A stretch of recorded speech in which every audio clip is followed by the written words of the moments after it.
blessings or lessons? What will it be? Every moment's a chance. We're back, and you already know. Blessings are lessons. Say it quick, gonna say it slick. If you can't say amen, say ouch, because the truth do sting a little bit. And that way we gonna know if it didn't hit you or if it didn't bit you. You know what we do then. Make it make sense. And we got another one, special guest tonight. My family, a Tulsa legend, uh, NBA star. He got so many things he done, you know what I'm saying, and obstacles he didn't overcame. So that's a must. We get on her and hear his story, man. Shea Seals, what's going on? What's happening, fam? Oh man, this is a long time coming. I've been wanting to get you on here and finally when you got some time. And thank you for making time for us, man. I sure appreciate it, man. It is a blessing, man. It's a blessing to be here, man. Have an opportunity to talk to my peoples, man. And, it's always good to just sit down and chop it up, man. And it's definitely a blessing. Yeah, so I done watched you a long time, you know what I'm saying? And I remember when you was short. A lot of people might don't remember that, but I don't know where that when that growth spurt came, but it came. Before I know it, I was looking up to you. I was like, damn, you shorter than me. Now you hovering over me. Man, I'm telling you, of course, I used to look up to you as well, man. I'm running behind you, man. Wanted to go wherever you went, tightest family. And so getting the chance to grow and play ball and just, have those experiences, man. It was just awesome just to kind of go through it. It was a process, but I was always in the sport, so that Right. was something that Yeah. I just kind of really leaned into. Yeah, you was always athletic. You know what I'm saying? You always had the build for it. Hmm. Ever since you was young. I do know that. And you was fast. So let's see. We could start from the top and we're gonna go back and build back up there. But Okay. you was with the Lakers, man, and I just you know what I'm saying, that's a dream that many dream of and want to do and to make that, come true, you know what I'm saying? How did that feel to you just the day you stepped on the court, man? Just know I just know it was real, you know what I'm saying? Yeah, man. I mean, I grew up watching the Lake Show, man, and I used to watch Magic Johnson, James Worthy, Kareem Abdul-Jabbar. Even Kurt Rambis ended up being one of my coaches. But just watching those guys, Byron Scott, man, it was a dream come true. I remember the first opportunity I got to even play with the Lakers. It happened in summer league. Mm, I end up not getting drafted, which was a disappointment. After a mm, great college career, end up not getting drafted. And right after the draft, I get a call from my agent who had just talked to Jerry West. And Jerry West wanted to invite me to play in the summer league with the Lakers. And mm. at the time, I was kind of bitter. I was upset. I was like, "Shit, why they didn't draft me? If they like me, if they really want Yeah, me, why yeah. why they didn't draft me?" Right. And he said, "Well, they just kind of drafted, their needs as opposed to their wants." And Oh so damn. they drafted some other guys, and then got a chance to meet Jerry West, and then I played on the summer league and really played well, and I think that kind of opened up some doors, and it got me an opportunity to sign with the Lakers, as a free agent. Okay. Now that's a hard way to get into the NBA, NBA. And because you when you did got to go that. through the back door where you pretty much trying out, and got to be seen, you got to be playing well. I mean, the chips got to be right, Mm, right in place. It's got to be like a puzzle that comes together, and right. just so happened I played well in summer league, and they invited me to vet camp, and now that's still a whole nother process trying to make the team. Yeah. But you did that. Yeah, That's yeah, that's good, man. yeah. I always salute you for that, you know what I'm saying? And knowing where we came from and we're gonna start from the beginning, which your mother, which is my auntie and my mama's That's sister. right. Then we got Tom, Yep. where you got that height from. And Yeah. Willie, Yep. and Stace. Yep. That we it's all family, and we didn't all live together, and you know what I'm saying, and made things. We used to have to make it work when we was young. You know what I'm saying, with family. Like you was saying, we was talking. Like you said, we more than a family. We was a village, man. That's right. Everybody looked out for each other, babysitted each other, and all of that. That's right. That's right. And so I want to go back when you was young, and I remember when the house caught on fire, Yep. whatever, and stuff, Yeah. or and you had your buddies, you know what I'm saying, that you used to run around with over Mm-hmm. there off what is that, Mohawk? Mohawk. Yep. Mohawk, and I want to know how you maintain your sense of going a different direction than all of your friends, you know what I'm saying, which ended up in the streets or whatever they got involved in. And how did you stay focused, you know what I'm saying, even with the life circumstance, and they say life be life and stuff. How did you stay focused on that type of stuff?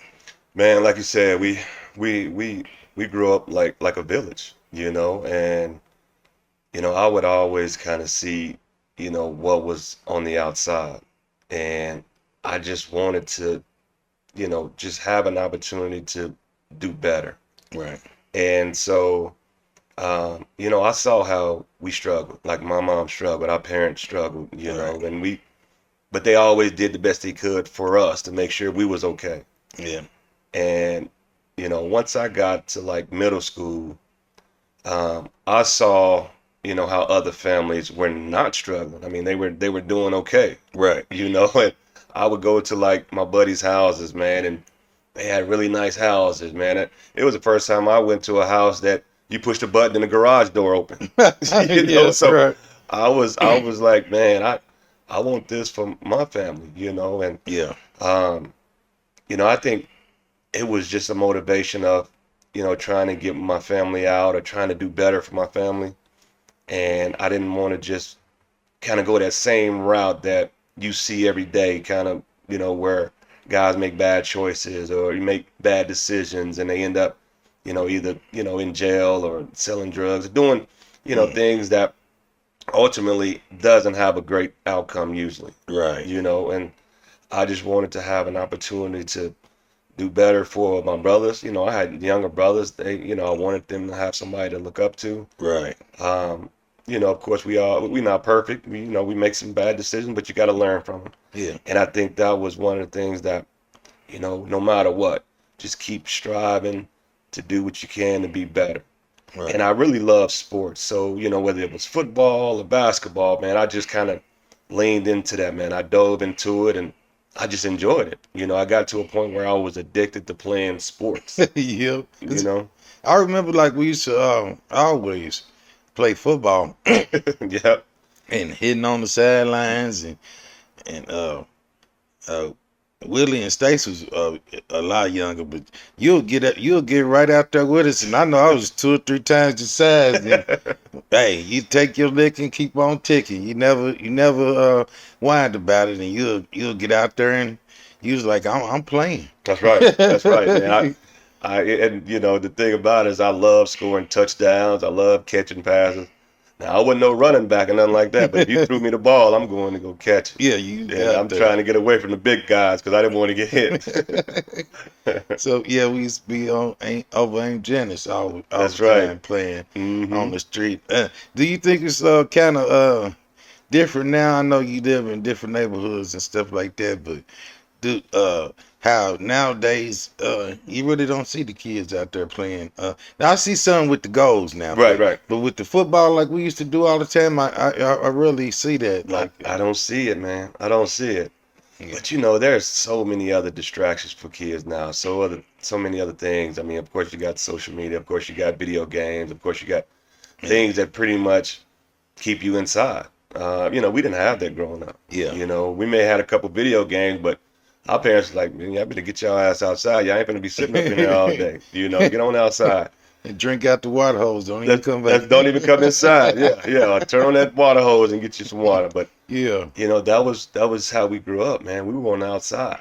you know, Right. and it was pretty much from sun up to sundown, you know, in the summertime. But, you know, in school, you get home, had to do the homework or whatever, then you was right Right back outside. outside. Yeah, we wasn't trying to stand there with them anyway. That's Cause right. you That's gonna right. be do some errands or get a whooping. So it's best to take your ass on outside. Yeah, yeah. You want to get away from your parents, man. You want to Right. get away from mama. You ain't trying to be in the way at all, cause hey, she go upside your head if you do something wrong or say something wrong. So when did you take the basketball seriously and got on the team and start knowing to yourself your skills like that? Hmm. Well, I mean, I played in middle school, man. I grew up. I kind of moved all over the place. You know, I lived in North Tulsa. I lived in South Tulsa. Of course, 61st and Peoria. You know, we was Yeah. out there. Yeah. I was on That's somewhere 49. you don't want to be. Right, right. I mean, that's where we was at, man. We Yeah, we was yep. right out there, you know. And Right. so, um, when I played in middle school, um, I mean, I wanted to be good, but I wasn't as good as other guys. So I think that was a motivation for me. Like, man, I got to get better. You know, I felt like I just sucked. I was like, man, I got to. So it was all about putting extra work in, like outside of the team, Mm. you know. And so I was like pushing myself to, you know, that's when you had those, you know, basketball courts in the apartment building. You know, you go over there Yeah. and just get some shots up. Yeah. As long as you had a ball, you can find some goals Yeah. somewhere, and you just gonna go play. And so when I realized, man, I really have an opportunity to play this game or, you know, make something of myself in terms of getting an education is when I Mm. got to high school, man. Mike Bolton, he saw something in me that That's McLean. that's right, at McLean. When I Okay. got to McLean, Okay. he saw something in me that probably no other coach saw me, you know, and he pushed me. He pushed me to be better, you know, and I really, you know, he believed in me before I believed in myself. And so I just listened to him. You know, you got to do this, you got to do that, you got to put in extra. You got to get up at 5 o'clock in the morning. You got to run bleachers. You know, you Mm. got to get your legs stronger. And when I saw he was invested in me, man, you know, I thought, man, I really got to invest in myself. Right. You know, You if see somebody believe in you more than you believe in yourself. exactly, exactly. When I saw that, man, and it just kind of flipped the switch in my mind, like, man, if this dude think you got an opportunity to go to college, because I knew my parents couldn't afford to send me to college. Right. You know, once I graduated, I'm thinking I either got to get a job or I got to get some student loans if I want to go to school. But Right. there was no way that my parents was going to be able to, you know, pay for me to go to college. So you knew it was gonna get you there. Yes. Them Shea skills. That's right, man. He told me, man, you got an opportunity to, you know, get your education paid for, son. And that was also a motivator to kind of keep myself out of trouble, man. And, you know, just kind of stay Yeah. on track in terms of, you know, if you really want a future in this, you know, you got to get your education. You got to make sure you go to class. You got to make sure Yeah. you do your schoolwork, but also you got to make sure you stay out of trouble. Yeah, and that's then you got to realize you was in the heart of the north side where damn near trouble was knocking on your door. You know what I'm saying? And then you got family like we didn't grow it up and Yeah. we trouble. Yeah. So Yep. you got that around you Yeah. and all that and you stay focused. Hmm. So and one thing I noticed, I want to get your perspective on this. You know what I'm Hmm. saying? Knowing you've been in the same shoes as Mike Bowden before. Um, when you like a coach like that, is that like a second father figure? Like you know what I'm saying when it comes to cause somebody you can respect or got love for or listen to that make you do some second thinking. You know what I'm saying to get your stuff together like that. Definitely. Definitely. I mean, as a coach, man, you wear a lot of hats, you know, because a lot of kids and players that you're coaching may not have that father figure. Right. And so now they look up to you or, you know, they're respecting you or they, you know, depending on you um, for inspiration or for guidance. Right. And so, you know, when I coached at McLean, you know, I was the head coach of McLean for 2 years. Man. And yeah, and I had coached with Coach Piggies for a couple of years as well. So I was at McLean for 4 years coaching. I was Mm. assistant for 2 years, and then I was a head coach for 2 years, and then I moved on to Booker T. But when I was at McLean, man, those kids, looked at me as kind of like a father figure because, that's what I was. Sometimes I would have to pick up kids, take them to school. Yeah. Sometimes I would have to take, guys to shelters after practice, and Right. sometimes I'd take them to get something to eat to make sure that they was fed. Yeah. Sometimes I had to be just the Uber driver to go pick them up to take them somewhere because they had to be somewhere to get some tutoring or something. Yeah. So you wear a lot of different hats, and then also when they're dealing with stuff, and they want somebody to talk to as well. Right. And so Somebody they can confide in. that's right, You that's see? right. And they'll be like, Coach, can I talk to you? They'll come in my office. There was guys that would come in my office and just talk to me and just telling me about their problems and stuff that they're dealing with. And so it goes far beyond just coaching them basketball. It's coaching them about life. It's coaching them about decision making. It's coaching them about, doing the right things so they can have an opportunity to play the game of basketball, man. It's just not, hey, throw the ball out there and just play. It's about, teaching them the right way and giving them guidance so, they can be the best of themselves, best version of themselves. Another thing I know they felt good about talking to you is that they could relate to you. That's 'Cause right. especially that being in McLean, so that means you was in the same neighborhood, Mm-hmm. same school, and now you coaching. You done went to the league, you know what I'm saying, Yeah. and did all the things with the Shea skills, and it's just relatable and you know what I'm saying, and believable Yeah. when it's right here in their face. You That's know what I'm right. saying? And that's a good thing, man. I'm proud of you for I that. appreciate it. That's good, man. Yeah. So then so you with Coach Bowden, that's where I start seeing you in the paper all the time on the news. They was just telling, like, you know what I'm saying? It was just like, this guy's outstanding. You know what I'm saying? Yeah. He's cold with this Yeah. ball. You know what I'm saying? How did you take all that in? Because now you well, probably wasn't that popular going into it, but now your name is just everywhere. Newspapers, on the news. How did that feel to you? It felt great, man. I mean, like, I remember, I would look in the newspaper just to see how McLean did, when I was a freshman. Mm, Of course, I was at every game, every home game, but as a freshman, I wasn't even on varsity, but I would just, watch those guys. I would practice against those guys, and they were great. I mean, you're talking about Brian DeBose, you're talking about Mike Jameson, Marvin Alexander, and shout out to those guys because they just actually made the Hall of Fame, the McLean Athletic Hall of Fame, no, which they'll be congratulations, honored, brother. later on this month. But that team, I would go against those guys every day. Mm, And when the following year came, and we won the state championship that year. That's why they're Hall of Famers. But yeah, they won the state championship. So playing against those guys, I just wanted to see my opportunity the following year. right. And I got a chance to my first game on varsity as a sophomore. I'll never forget we playing against Rogers. I scored 18 points. And I'm telling you, the next day I was looking in that newspaper just wanting to see my name, man. Where is I? Where am I? Yeah, Yeah. wanted to see my name, man, because I remember looking at all those guys with their name in the paper, Right. and so I was excited to see it. Was you in there? I was in there. Right. Yeah, I was one of the leading scorers that game. I think me and Monk, Gary Phillips, he was also on that varsity team. Him and Wilbur Coleman. But me and Monk had 18 points that game against Rogers in the opening night at Rogers, and we got a chance to beat them. So you didn't know you was finna regularly be in the paper on the news. I didn't know. I didn't know because at that time, man, every newspaper clipping, I was cutting them out, putting them into my little photo album, man. Yeah. So that was something that I wanted to keep up with because I was just cherishing the moment, man. I was excited about it. My name in the paper, and All so the time yeah, yeah, on the news, they talking about you. yeah.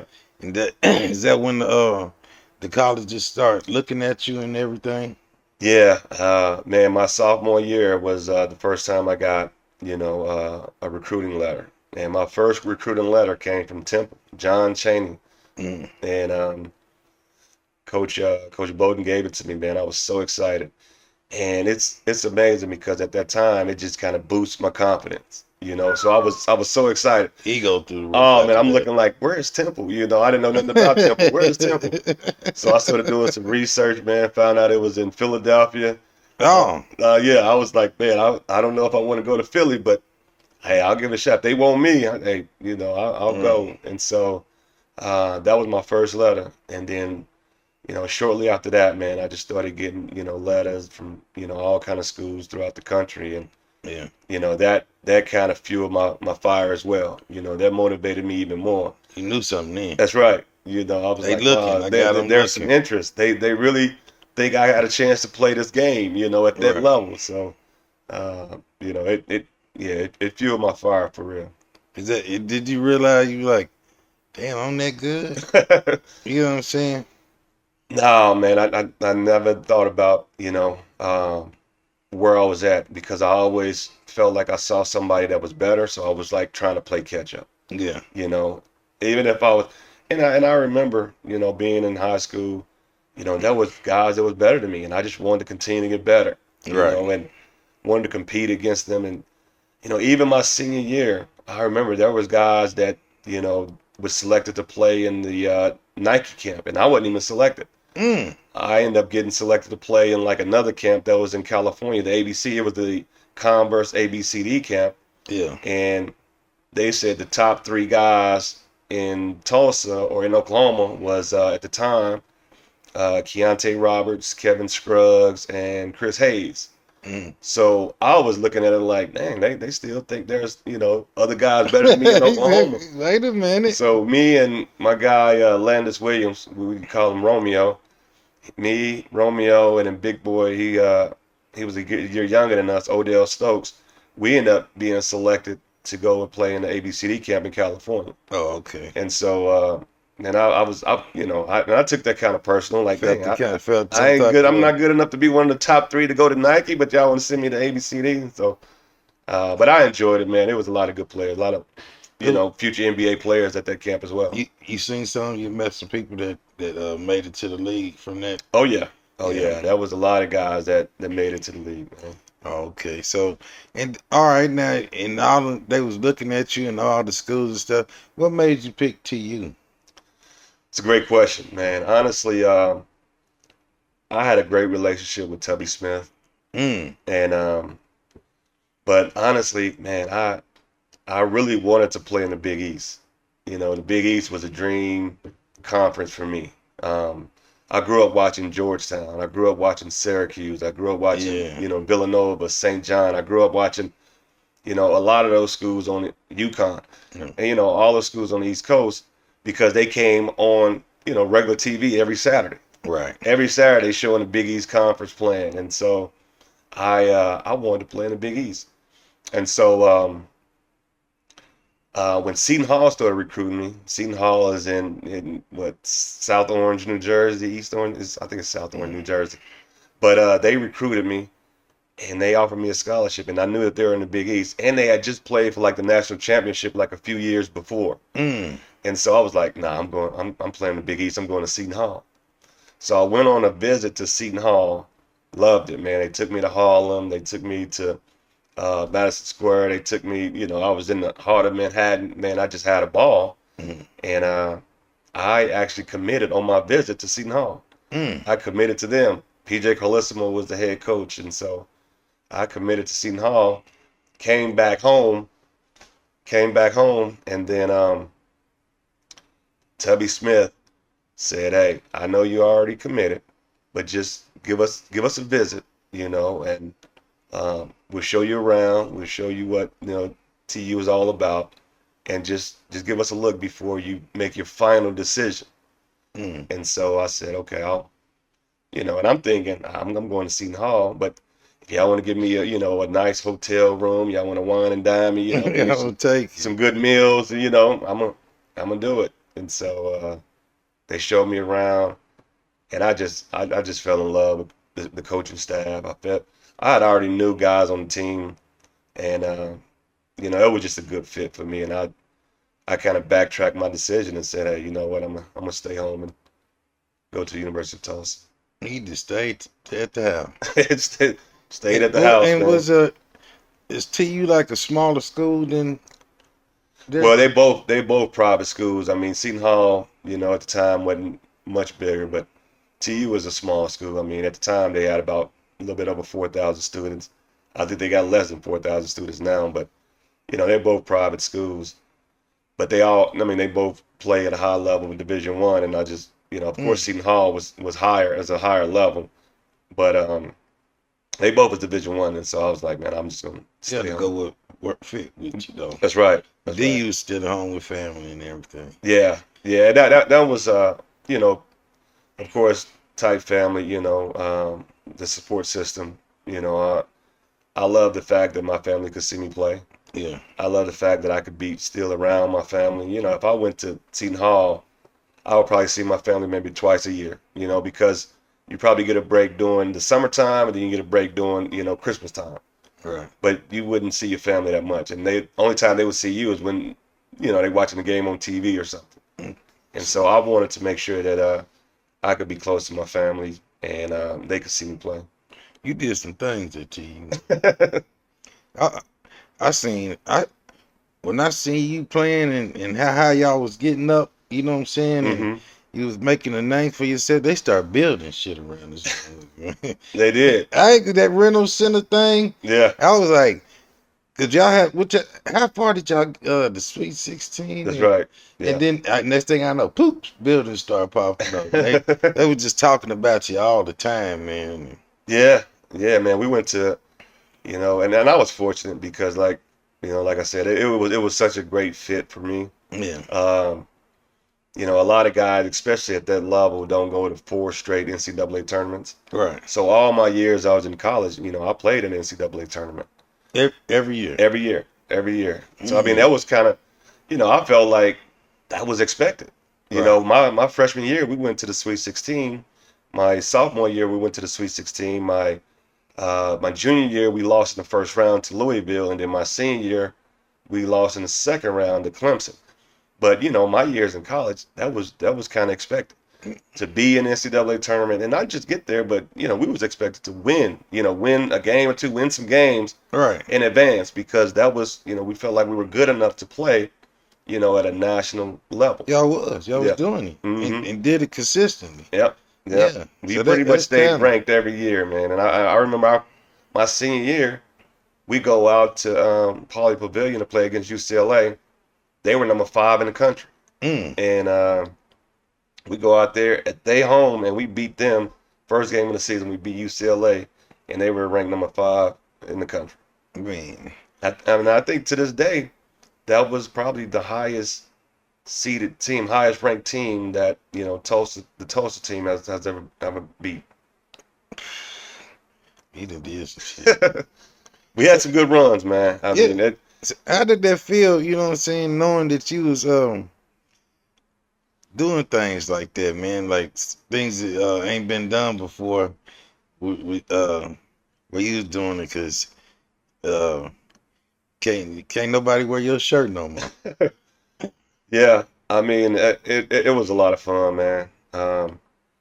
And to do it at a place where you come from, Right. to have the support of, not only just the community, but the whole city, and it got to a point where it was, in the state of Oklahoma, my senior year, we played against OU, OSU, and ORU my Mm, senior year, and we beat them all. So we were looked at as like the best team in the state, yeah, in terms of right, college, Division One level. right, So even though OSU was in the Big 12 and OU was in the Big 12, we felt like we could beat or compete against any team in the state or in the country. And just to kind of see, the progression and be a part of it, man, it was, yeah. it was a dream come true. And just to think about, I decided to stay home, And make to it make the happen. school where I come from better, Right, and I felt like I left Tulsa, in a lot better place than when I came. right. And so how many? I mean, this is not no regular thing that in, you know what I'm saying. I know in the pros they do it, but in college, I ain't just heard of it like this, like all the ways that they retire somebody's jersey, man. Yeah, I was fortunate, man. My last home game, and Coach Robinson, Steve Robinson was the coach at the time. They retired my jersey my last game uh, at home, and that was it. It was it was mind blowing. We ended up losing the game on the last second shot to like one of the top teams in the country, which was Yeah, Utah. But it was a great game, and it was jam packed. I mean, the convention center was rocking, right. and just to have the support of all the people that was at that game, Mm. man, it was great. And they came and saw a great game. They had a tribute to me, and then they honored me with a retirement jersey that last game. And it was just, you couldn't even fathom, something like that happening growing up. Hell no. I mean, I remember watching Tulsa when I was young, and I never forget it because um, Vic Holmes was my middle school coach when I was at Nimitz. He would take me and my buddy, which was his son, Cliff Holmes, he would take us to the TU games. Mm. And I would watch those games. And for me, whatever it was, 10, what was it, about 6 or 7 years later, to be, on that court, and they, you know, lifting up my names in the rafters was like, this can't be happening, man. And so I came a long way, but it was such an honor. You being humble. Hey, you wasn't just on that court, you was a star on that court. You know what I'm saying? Where they that's really saying something, fam. You know what I'm saying? Yeah. Like, you know what? We can't even entrust this jersey with nobody else to put it up there in the shutting. We can't. Nobody else can't fill these shoes, man. That says a lot, man. Look, that's another congratulations. You know No, I what I'm saying? appreciate that, man. I appreciate it. So then, now you did all that, you know, and had it on your back like that and carrying it, Hmm. and the stuff came along with the draft and everything. Hmm. Did end up going through the camp Hmm. and fighting through that. Bam. Yeah. You're sitting now. You're sitting next to you know what I'm saying. That you did all these things already. Right. You know what I'm saying. And now you sitting next to Kobe, Hmm. Shaq, and you was telling me about it was 4 All-Stars on Yeah, that team. And man, what was you thinking then? man, uh, man, of course, as a basketball player, you always dream of having an opportunity to play in the NBA, right? And when I signed with the Lakers, when I actually felt like, I got a chance to be on, one of the top teams in the NBA, uh, I met with Jerry West, and he said, "Man, we got a really, really good team." He said, "I know what you've done in college. I watched you, plenty of times. You're a hell of a player, but you probably won't play much this year."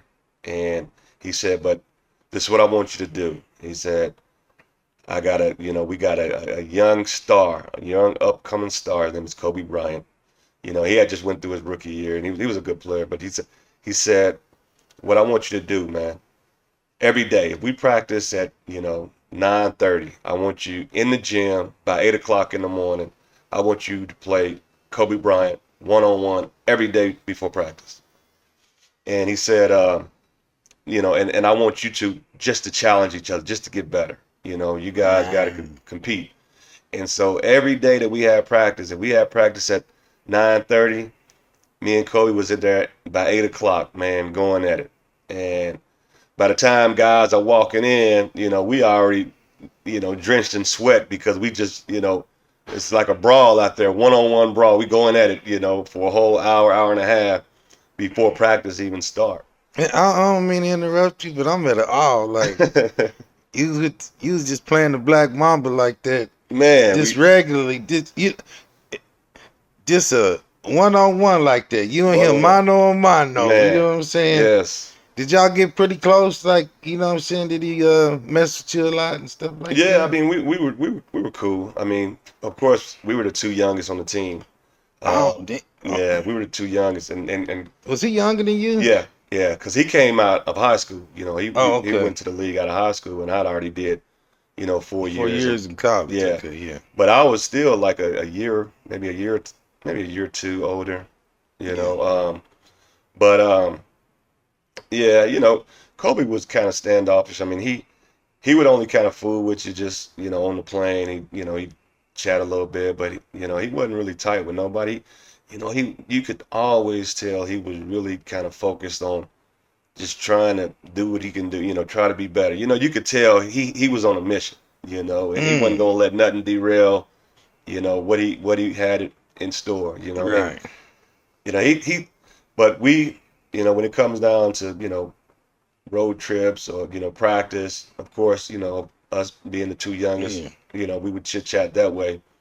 But he was just such a fierce competitor, and we had a really good team. Like I said, Right. we had four all-stars. I mean, of course, Kobe came off the bench that year as an all-star. This was 97, 98. Kobe came off the bench. Nick Van Axel was a star, Mm. all-star. Eddie Jones was an all-star, and then of course Shaq was an all-star. Oh man, So y'all we had had, four all-stars on that team. so you had to put in some work, man. Even Yeah, to get some game, yeah, yeah, just to yeah. get on the court. Just, I mean, I had to use practice. I had to use practice in my games because I wasn't playing much. So I was like, man, I gotta show what I can do in practice. Right, Just to right. get an opportunity. Just to get up. So Yeah. I don't know. So when was the Olympic thing? When did that come into play? Oh yeah, that's when I was in college, man. Okay, my bad. Then we went too far fast. We didn't forget this. We got to back up a Let's little bit. back up. Yeah, yeah. So Yeah. that was in '96, man. Okay.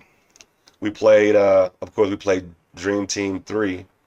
And they had a really good team up Now there. who was all on the Dream Team 3? They had Shaq, they had Karl Malone, they had Penny Hardaway, Scottie Pippen, Charles Barkley, Reggie Miller, John Stockton. Uh, I want to say who else they had on that team? Gary Payton. And they had a squad, man. They had You a didn't really good. grace the floor Grant with Hill, Grant Hill was on that team. you didn't grace the floor with some great individuals in that game, man. Man, that game was it was You know nuts, how man. many people can't say that? It was They nuts. got the dreams of it. Yeah, it was. Yeah, you didn't. You know what I'm saying? You made your dream come true, man. Yeah, That got yeah, to be something special, man. yeah, yeah. Damn.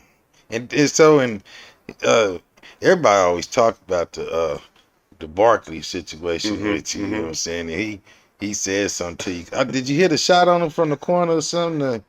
Well, What I happened? hit a shot on Pippen, but Barkley. I think Barkley's comments came from just the way I played in that game. Oh, okay. Man, I had a hell of a game, and of course, all of us college dudes. I mean, we had a really good college team too. I mean, Tim Duncan was on that team, Chauncey Billups was on that team, Brevin Knight, Anthony Parker, Brian Skinner, Maurice Taylor.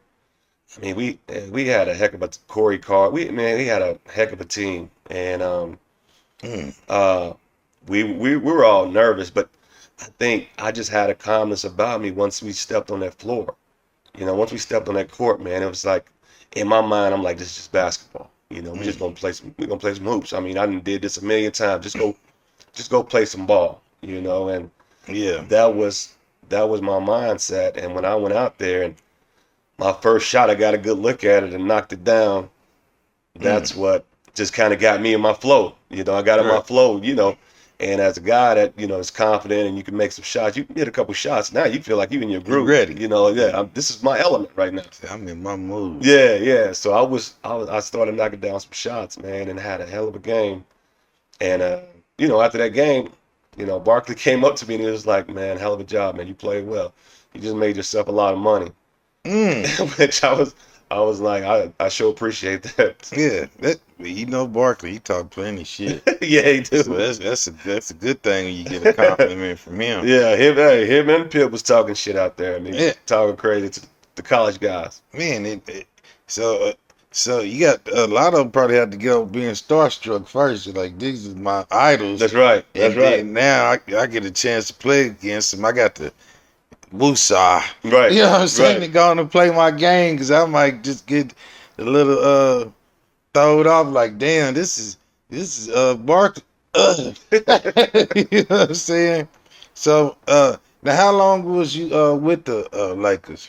I was with the Lakers for a year and a half, man. Year and a half. Yeah, I ended up tearing my ACL when I was out in LA right after my rookie year. And Mm-hmm.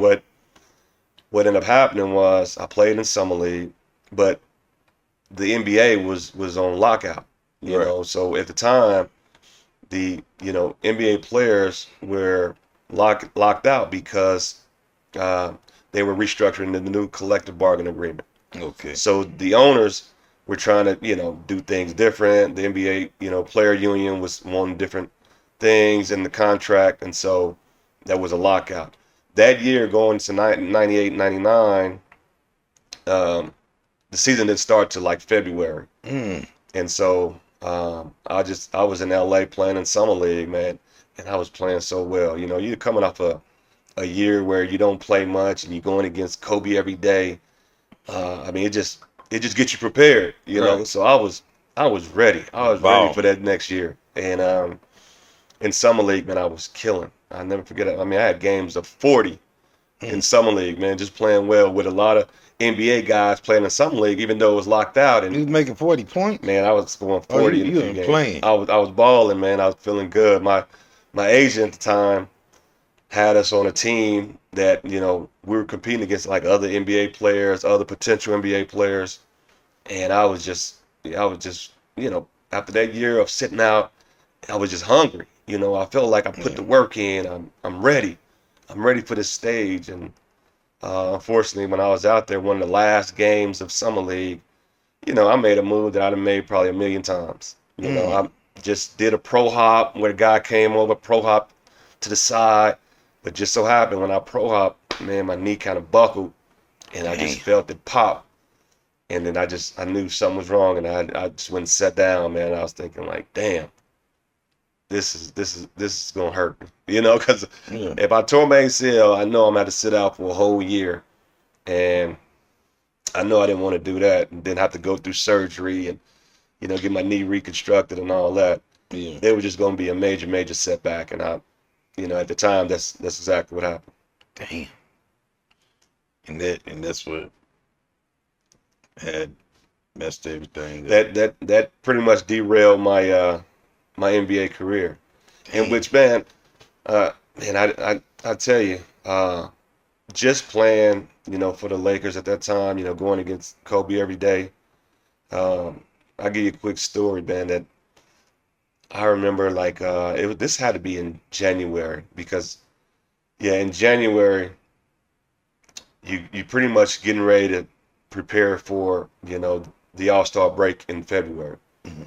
And so I was thinking that I was going to at least start playing before the All-Star break. But it's nothing like, it is nowadays where guys load management, they'll take some games off, they'll sit out. Yeah. That particular year, man, nobody was getting hurt, and so I Mm. wasn't I wasn't getting a chance to play. And so I remember showing up at practice one day, and like I told you, like my practice was like my games. Yeah. And so I came to practice every day, and I felt like, man, I gotta play like it's a game, so I can get opportunity to play. Well, this particular day, man, I show up at practice, and I ain't got that same spark. I ain't got the Mm. juice that I usually have. I'm kind of feeling sorry for myself because I'm like, man, I'm busting my ass out here every day, man, and I ain't gonna get a chance to play, man. So it's starting to get frustrating to me. And so I remember one day, man, I'm coming in there and competing against Kobe, and he makes a move, he get by me, he goes score. Of course, Kobe would always talk some shit, and so I said, all right, man, whatever. And so uh, I get the ball, I'm just moving it, I'm not being aggressive, and then next time down the floor, he get the ball, he's sitting there talking shit to me, and he make a move. He like spin, and as he spins, he like catch me with an elbow like right to my mouth. Oh shit. I used to get mad at him because I'd be like, man, how the hell you fouling me and you on offense? I mean, he used to be like grab you, he'd cross over and like grab you and be doing some crazy shit with the ball. But that's just kind of how he was. He would always try to find some kind of way to get an advantage. Yeah. And so he spin and he bowled me in the mouth. And anybody you get hit in the mouth or hit in the face somewhere, now that shit gonna wake you up, right? You're gonna be like, man, You what say, the oh, hell, yeah. And so now I'm pissed off because I'm like, this fool done hit me in the mouth. And now the next time down the floor, he think he finna, score me again. Now I'm locking his ass up. He can't go nowhere. I'm cutting him off. I'm knocking the ball out of his hands, shutting him down on that. And then, he moves the ball. He gets it back. He going at me again, and I'm locking that shit up. And then he just stopped, and he looks at me and he said, man, why did it take for me to blow you in the mouth for you to play like that? Why you didn't step on the floor and play like Play that? like that. What changed? Yeah, You exactly. mad now? Right. Yeah, I need to make you mad every day. That's exactly what he was saying, man. Like, why it take me to piss you off, or why I gotta hit you in the mouth for you to play like that? That's how you supposed to play. And at the time I'm just like, man, shut up and let's just play. But I made a mental note, man. He said that, and I credit Kobe at the time because he was a young fella telling me that. Right. He was a young fella, and and he had a different mentality. Playing to your that, full potential at that's right. all time. You step on this court, you here to play. That's man. right. Don't have this is where you make your point. That's where it's at. That's right. Like it shouldn't take somebody to hit you in the mouth for you to play the hardest you can or the best you can or give it everything you got. Don't make it somebody else's duty to motivate you to play your full potential. You giving them too much power. That's right. That's right. That's right. You got to power. have that when you step on the floor. And Wow.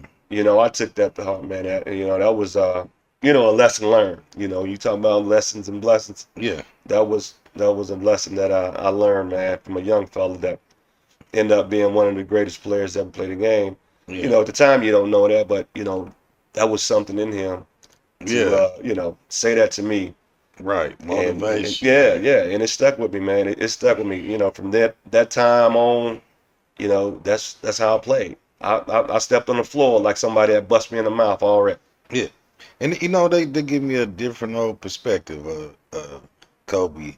Mm-hmm. So that means he came in the game like that. That's right. You know what I'm saying? Yeah. Like motivated to be one of the greatest from that age. You know what I'm saying? That's something special too, man. Yeah. And even though you got memories with him and to have for him to tell you that, I bet you like, well, damn. Yeah. That's right. So after the NBA, Mm-hmm. is that when you went on to the across the waters and played Yep. in what they call that league over there? Oh, EuroLeague. The Euro League. Yep. And how many years you do over there? Man, altogether, I played in Europe for about 6 years. 6. Yeah, some of those years I would go and replace somebody. Yeah. Some of those years, so I would do half a year because I also played. I also played when they first started the NBA Developmental League. I played a year in the D League, which was a league that the NBA started. It's the G League now. They still have it. They got a lot more teams now, but at the time it was the D League. So when I got hurt, I had to rehab, so I had to sit out a whole year. I ended up playing with Houston in the summer league, just trying to get back into the league. The Rockets? Yeah, Oh, you okay? yeah. So I went and played with Houston. Once I got back healthy, I played on the Houston Rockets summer league team, and we played in LA at the Pyramid. But they let me go, and so I went over to France. I went and played in France. Mhm. So I was in France for about 3 years. I played a year in Spain. I also played in China for a little while. I played in the Philippines. So I was a journeyman, man. I just, I played the game of basketball because I loved it. And, if Right. you can play the game of basketball and get paid for it, why not? Right, yeah. And so, Yeah. but I did want to get back in the NBA and just didn't get that opportunity again. Did your knee fully healed up, everything? No, it never really was the same. Never. No. I mean, even now, like, I don't even have the same, extension on it.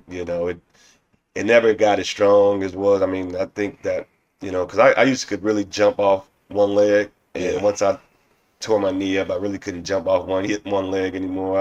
I had to jump off 2 feet, it changed, the way I played the game. It changed, Mm. my mentality. Right. I was a lot more aggressive trying to attack the basket. But when you turn your knee up, if it's still messing with you in the back of your mind, your psyche tells you, Be careful. yeah, Yeah, be yeah, yeah, favorite. pull up and shoot a jump shot before you try to go to that Yeah, because you're basket. gonna mess me up Yeah, again. exactly, exactly. Right. Did you do some good things over though in the Euro over there? Did you gonna make some more name for yourself over there? Yeah, yeah, man. We had a really good team. We played. I played for a team called Asvel. We were one of the top teams in France. We actually lost in the championship in the French league, Mm. and then competing over there, you got a lot of responsibilities. As the American, they only had maybe one or two, a couple Americans on the team, and you are dependent on at that time to win games. Whether you play well or not, you're dependent to win games. Mm. And so, It put some more on your oh yeah, shoulders. oh yeah, but it was fun. I enjoyed it. I met a lot of friends that I still stay in contact with over there. Um, but it was a lot of fun, and then you get to see a whole different culture, whole different Yeah. lifestyle. Get, I would have never had a chance to go to Paris and hang out in You France and do stuff all the like that. traveling and That's stuff. right. That's Yeah, right. you talk about you ran past the championship over there so fast, like but you didn't made it to a championship over there. Yeah, That yeah, that's the championship game. yeah, yeah. That's another accolade. Like damn, Mm-hmm. you done did something with that ball, man. Yeah, Yeah, yeah. I know a lot of people look up to you with that game too, and how you done looked out for your family and stuff Mm-hmm. like that, and been a man of your family and looked out for people. You know what I'm saying? Yeah, With your talent, but like that's a I don't know. What can I say? That's why they call you a legend. You know what I'm saying? yeah. It's, it's just not you know what I'm saying, but it's something to come where you come from with that ball and your talent, but to do all what you did with your skills in that round ball like that, Mm-hmm. man, Mm-hmm. that's something to salute right there. That you're a Thug Town legend, man. Coming with that like that, and end up way across seas in the championship in another league with Right, that ball, right. even after you hurt yourself. Mm-hmm. Cause I know that was nervous, like you said. You have to kind of favor that knee Mm-hmm. after that, and still willing to push forward Yeah. with it and everything. And after, so you did that and did championships over there. You came back over here, and that's when you turned into Coach Seals. That's right. That's right. You still wasn't finished with the ball. No, no, no. I mean, and I tell kids all the time, that basketball can open up doors. It can take you places that you can never, not even imagine that could happen. Right. Because it did for me. It opened up doors for me. It took me across seas. It showed me places. I mean, it got me an education. It's done so much for me. Right. Just being able to play basketball and learn the game and understand the game. So yeah, I mean, I played for a long time, and then once I felt like my body was breaking down, I just kept getting injured. What Mm. I couldn't get through a whole season without something hurting, whether it was my knee, whether it was a hamstring, whether it was my foot, ankle. It was always something getting hurt. So I was like, man, I have to. My body is telling me it's time to do something different. All that work you put in, because you was telling me how strenuous over and across the seas, how they'll damn near work you to death. It would. You I know what I'm mean, saying? yeah, The whole body was tired. that's right. Yeah, it's different over there, man. Like in the NBA, they do play a lot more games. They see the NBA, they play a 82 game schedule, and then if you make the playoffs, you got even more games. Uh, in Europe, we had one game a week just in the French league, but we were also in the Euro League, so we had another game a week. So we had 2 games a week, but also you had 2 a days in practice. Mm. They would have you come in the morning, get shots up, and shoot around, and then later on that day, you got a full out practice. Mm. So that's totally different from the NBA. NBA, they really don't practice. Once the season starts, they really don't practice. They may, have a little walkthrough or, a shoot around, but Right. they don't practice. But in EuroLeague, they had us practicing, man. It was almost like college practice too, where you going hard at that time. So yeah, I mean, I think 1 year, it's about 2 or 3 years on your No, body, yeah. So you was really in a great physical Oh yeah, condition, oh yeah, and wearing all the knee, the knee was, and you still pressing on it. that's right. So that's when the hamstring, the knee was like, okay, I'm gonna hold up, but this hamstring gonna fuck up on That's you. right. Then you came back, you turned into a coach. You still was, you know what I'm saying, with doing what you love, Mm-hmm. and you went back to your high school That's right. and start coaching there. Yep. That's cold right there. So you went from playing on the team to coaching it. Mm. So that was McLean, Yep. and then you went to Washington Yep. and did coaching there, Yeah. and they Yeah. was talking about you there too. You know what I'm saying? They had, yeah, you was back in the papers and then on the news and everything. All that you was doing, Yeah. and Yeah. then that's when they tried to come with the old negativity, cause you was so good at what you're doing, and been all in the league and everything. They just act like you wasn't human no more, and couldn't make a mistake. Right. Right. So Yeah. they didn't. They pulled you over, Mm-hmm. caught you coming home, Mm-hmm. and made some accusations on you. Right. You know what I'm Right. saying? And then back in the paper and everybody, oh, he shouldn't be doing that. You know what I'm saying? And this the thing about the community and the news and all that. When they make the accusations, they already crucify you and say you're guilty. You know what Yeah. I'm saying? And Yeah. they don't understand you gotta go to court and they got to prove these type of things. You know what Right. I'm saying? And you went through that, Mhm. and I so they don't run the, what's it called, retractions or whatever, Right. and say, well, he's found not guilty. You know what I'm Yeah. saying? So they'll slander your character and your Yeah. name and stuff, Yeah. but won't come back and apologize. Right. Right. And I'm glad you're here to tell your story today that he beat that case. You know what I'm Yeah. saying? And Yeah. y'all do need to apologize, my kinfolk, for that, because y'all slander, but that didn't stop him, Right. because he Right. didn't just stop there. So Yeah. in the more greatness come, because now he went to the TU and you was the coach there. That's right. That's right. Man, you just don't stop, do you, Mister? Don't quit. Man, hey, no, no, I don't quit, man. And it's definitely been a journey, and that whole, DUI thing, of course, uh, I did have some drinks that night, but You're human, yeah, that's man. right, Come on, that's now. right, I understand yeah, that with all the things, you know what I'm saying, to make you great mm-hmm, and stuff like that, but you still a human being. that's You right, know what I'm saying? You sometimes you want to unwind and have your sip, but yeah, it wasn't like you was sloppy and no, swerving all over something. that's You know what I'm right, saying? Some people just trying to make a name for themselves, and you know what I'm saying, and see something that'll get them in the paper or something like that, or trying to slander you, but right, you know what I'm saying? You know you not like that. You know what I'm saying?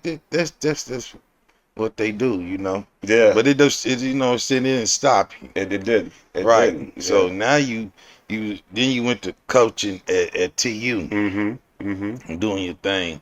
And that's when you gave me a great opportunity. man, And you man, called me and said, Ken Folk, I need you to do something for me. I'm like, yeah, what you got? He said, I want you to make a song for us to come out to and yes, sir, everything.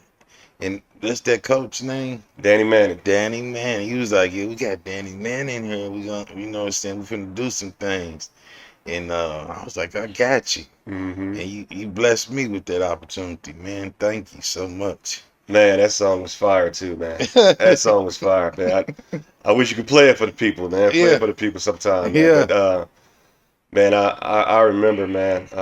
We were just trying to, really generate some excitement. Coach Manning um, asked me to come on board.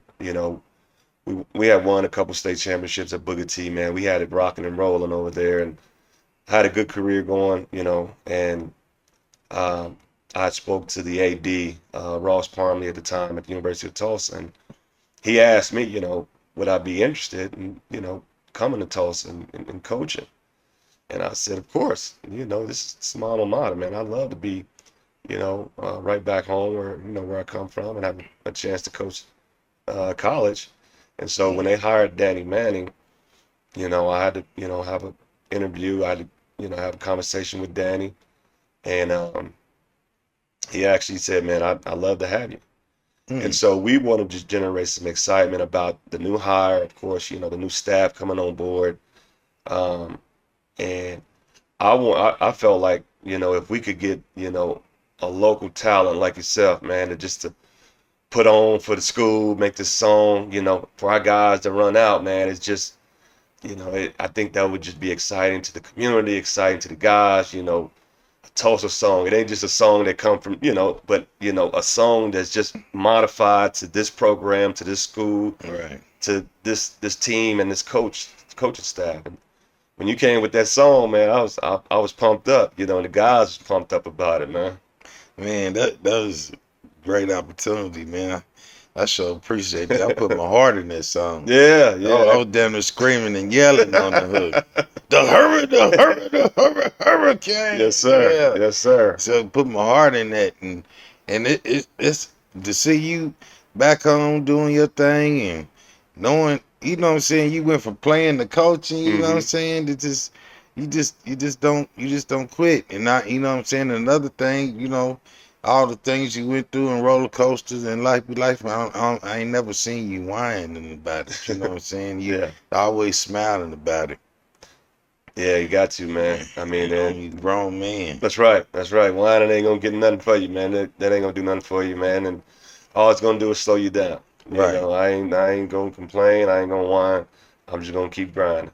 So in that, and you know what I'm saying, in all this time, you was with your family, and you got your kids and stuff like that, Hmm. and your son playing basketball. You Yeah. know what I'm saying? Yeah. So you know what I'm saying, your legacy lives on. It just don't stop. It don't. It don't, man. I'm so proud of my kids, man. Of course, uh, Ari is he's a graduate assistant at Texas A&M now. He's coaching.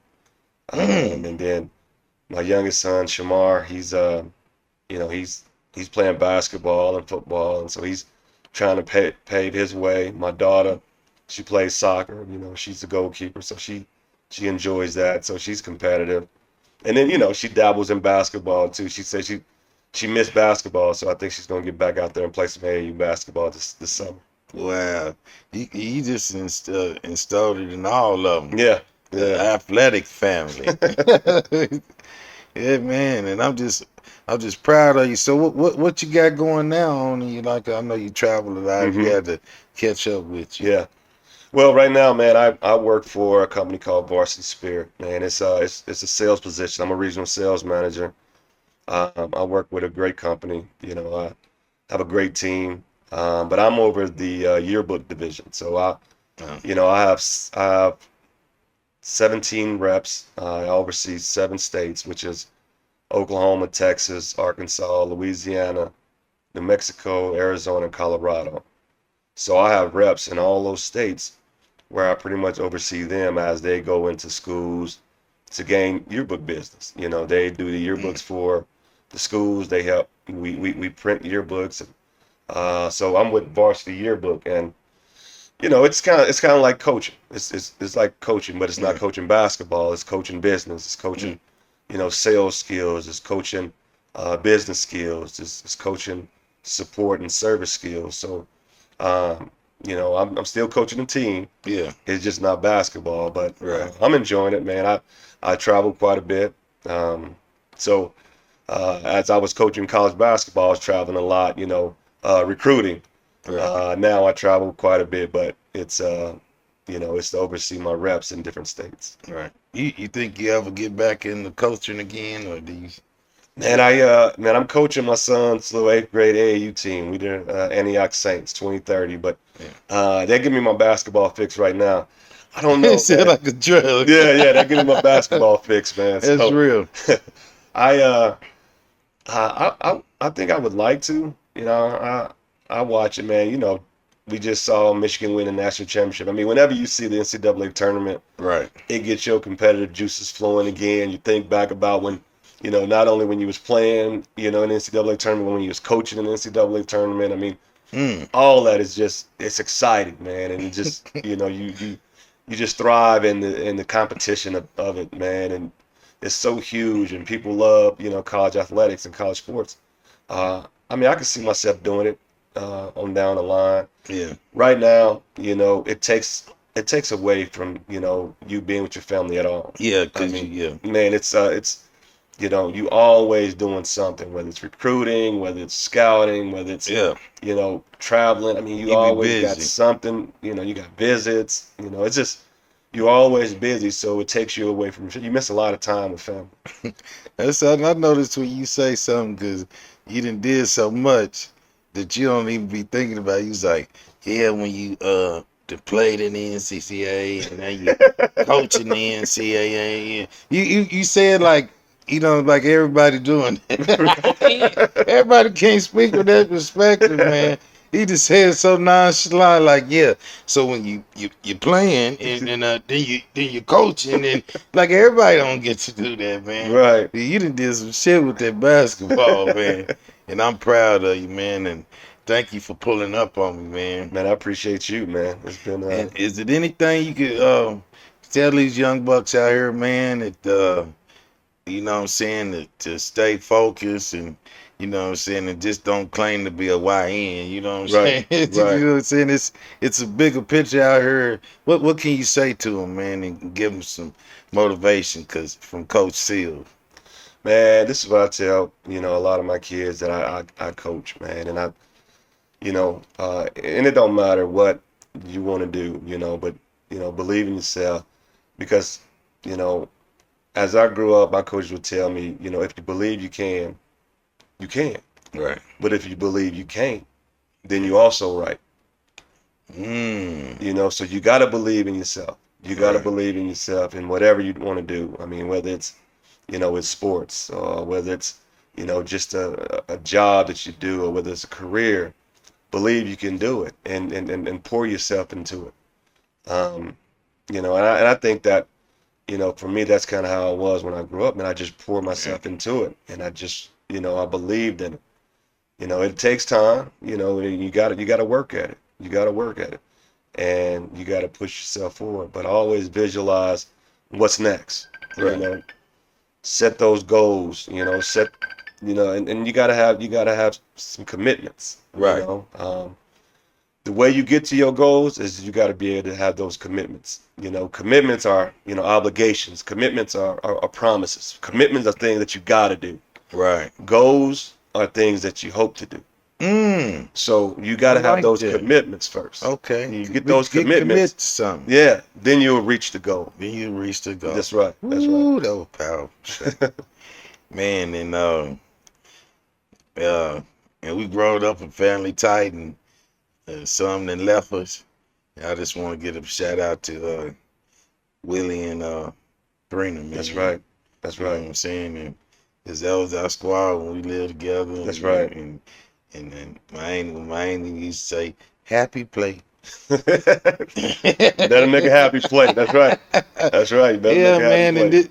this is fun, man, and I appreciate you for pulling up, man, and sharing your story with us, cause it need to be heard, cause the more I listen to it, you just made your dream come true. You know what I'm saying? Like Yeah. you just said, you committed to your goals, Hmm. and you manifested them and made them come true, and did a whole circle.